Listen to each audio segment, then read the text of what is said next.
Il va y avoir dans les prochains jours une forme de surenchère comme ça, de menaces, de censure, qui ne changera rien à la réalité la plus prosaïque du moment, qui est que ni le PS ni le RN ne sont dans une réelle optique de censure. Tout ça peut changer. Tout ça peut changer. On a bien vu à quel point Marine Le Pen était capable de revirements stratégiques très soudains. Mais aujourd'hui, dans la mesure où son calendrier jusqu'au 31 mars et à la décision judiciaire qui l'attend est relativement stable, on voit mal pourquoi le RN changerait brutalement de stratégie.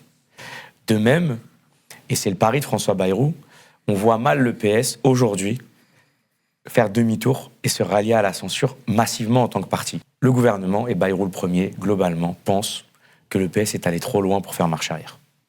Ils ne le disent pas comme ça, mais en off, ils nous font bien comprendre que globalement, ils s'accommodent du fait que le PS tape du poing sur la table, mais ils savent qu'aujourd'hui, le PS, ça serait très coûteux pour lui de se réaligner avec Jean-Luc Mélenchon, ça rouvre une guerre interne, c'est François Hollande qui mène la fronde contre Olivier Faure dès le lendemain, etc.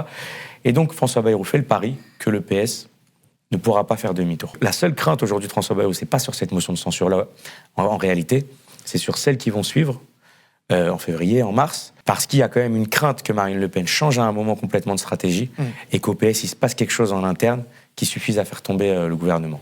Mais globalement, pour la semaine prochaine, ils sont relativement tranquilles. Mediapart.